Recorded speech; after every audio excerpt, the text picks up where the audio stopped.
जय जय सीता। जी जी सर। हो गया कैमरा ऊपर? जी जी हो गया। हाँ बैठो। जय गुरुदेव। देखिए जिस जगह पर आए हैं कि इसी को विष्णु चूल्हा बोला जाता है और ये बहुत ही अति पवित्रतम भूमि है, क्योंकि बाबा के खुद ही ज्ञान चक्षु खुले हैं यहाँ पर। यानी कि हम प्रैक्टिकल बात करते हैं, थ्योरी पर हम विश्वास नहीं करते। और ये जो शिला देख रहे हैं इसी शिला को ही हैं, और ये 25 लाख वर्ष पुरानी शिला है। सेम जगह पर सेल्फ बॉर्न है, इसको कहीं से कोई कैरी आउट नहीं किया है। और इसके जड़ का भी पता नहीं कि इतना गहरा पाताल में इसका जड़ है।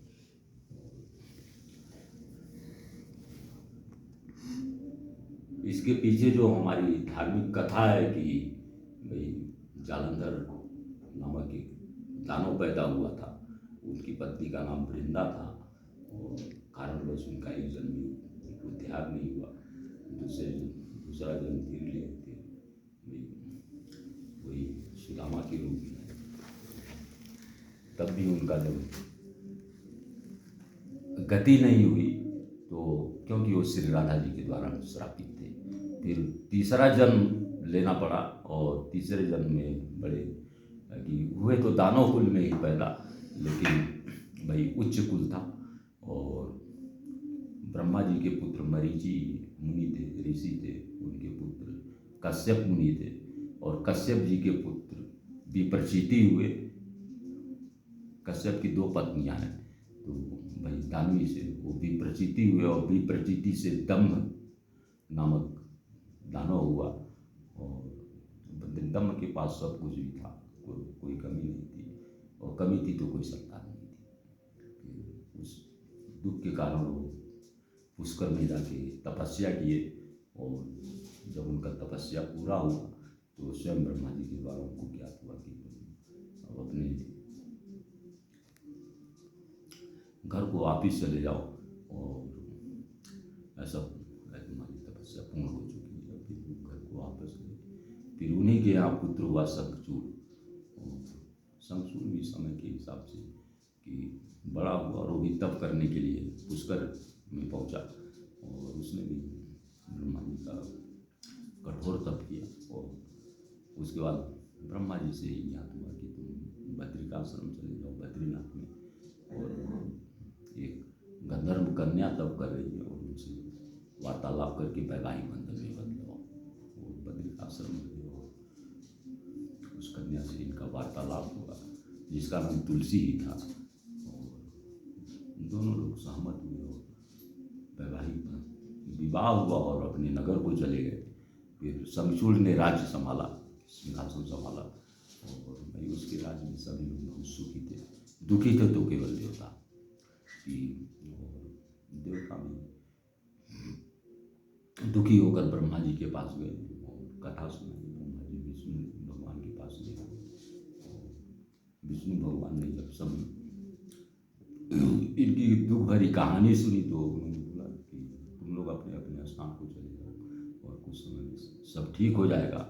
फिर अपने अपने स्थान को सभी देवता लोग चले गए, और कुछ समय के बाद शिव जी के जो दूत थे उन्होंने भेजा कि भाई सिंहासन छोड़ो।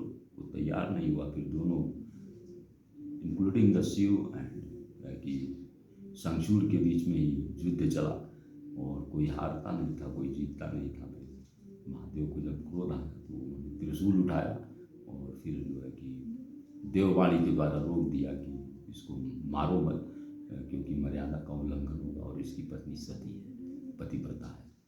पीछे हट गए। और उसी समय विष्णु तुलसी के महल में शंखचूड़ का रूप बना के गए, और उसके सतीत्व को नष्ट कर दिया। और उसको जब डाउट हुआ तो उसने फटकारा कि भाई तू कौन है और कहाँ से आया है, कि अपने सही स्वरूप को दिखा। तो नारायण ने अपना चतुर्भुज रूप दिखाया। फिर तुलसी ने श्राप दिया कि जाओ, तुम्हारे दिल में दया नहीं, और पत्थर बन जाओ। छल किया था। विष्णु ने ब्लेस किया कि भाई बिना तुम्हारे हमारी पूजा कभी पूर्ण नहीं होगी।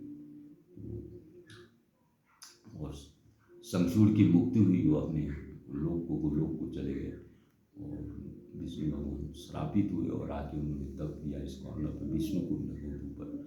और जब तप किया तो जो तप की अग्नि, जिसको योग की अग्नि बोलते हैं, और उसी से फिर गंडकी माँ का प्रादुर्भाव हुआ।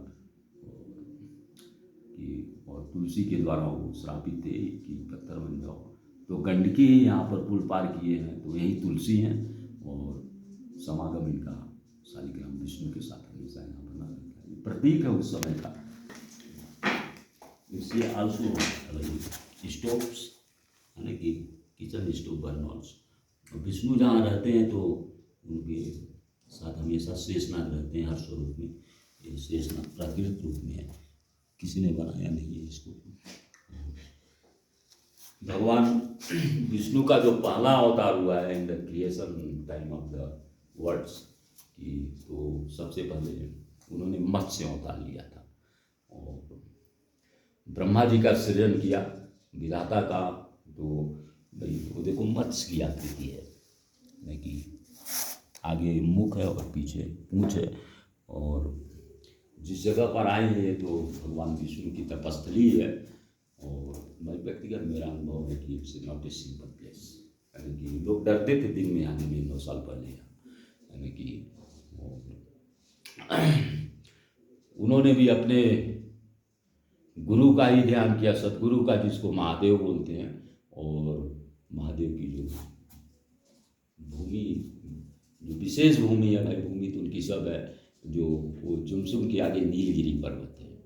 और वहीं पर एक पवित्र सरोवर है जिसका नाम है काकभुसुंडी सरोवर, और लोकल भाषा में तिलीचो लेक बोलते हैं उसको, तिलीचो ताल बोलते हैं कि और महादेव भी वहाँ पर, कि जब माता सती हुई थी तो उस व्यथा में इधर उधर घूम रहे थे, शांति नहीं मिल रही थी, तो उन्होंने वहीं पर आकर काकभुसुंडी से राम कथा सुनी थी और शांति हुई।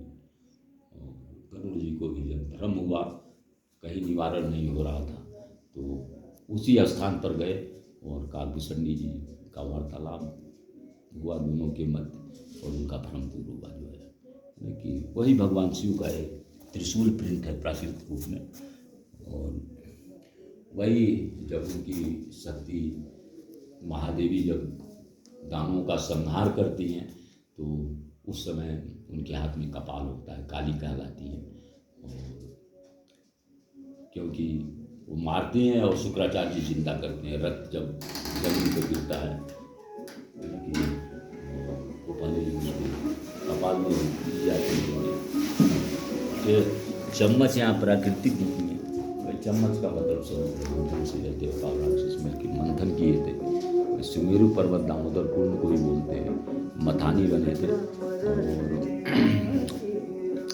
बांसुरी नागरस्सी बने थे और कच्छप भगवान पीठ बने थे। वो मंथन अपने अंदर करना है, भाई साधु हो तो देखो कि लड़ाई झगड़ा नहीं करना है, और शांति के दूत होते हैं साधु ना, और उनको लोगों को कन्विंस करना है, अपने कार्य को करते रहो, लोगों को शाकाहारी बनाओ, सच्चे मार्ग पर चलाओ।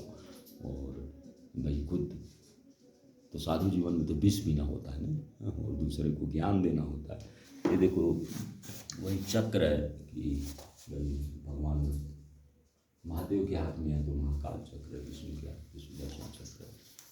और यहाँ की जो है कि संक्षिप्त जो परिचय यहाँ का है, और सभी शिला के रूप में ये आपको दिखेंगे। और रिस्पेक्ट द ऑल प्लेसेज, यानी कि और सालों इनकी मुक्ति तो एक की नहीं, नो बॉडी विल गेट मुक्ति में मुक्ति में। ये तो असुर बैठे यहाँ ना, हम तो खुल के बोलते हैं भाई आप लोग आए हो तो अच्छा कार्य करो, अच्छा चिंतन करो, और भाई गुरु पर विश्वास करो, यानी कि गुरु को तोलना नहीं चाहिए जो है, यानी कि उसी से गति और परम गति है। जय जय सीता। आज भी बात आ गई। जय हो गुरुदेव, जय हो गुरुदेव। अब आपने पूरी कहानी, पूरा इतिहास सुन लिया, परंपरा बहुत शानदार रहा। और मैं सभी से विनम्र निवेदन करूंगा, जब भी आप मुक्तिनाथ आए तो विष्णु चूल्हा मतलब विष्णु शिला ये शालिग्राम पत्थर से बना हुआ है गणेश, बहुत ही शानदार है। आप जब भी मुक्तिनाथ आए तो यहाँ पे जरूर दर्शन करने के लिए आए। जय विष्णु।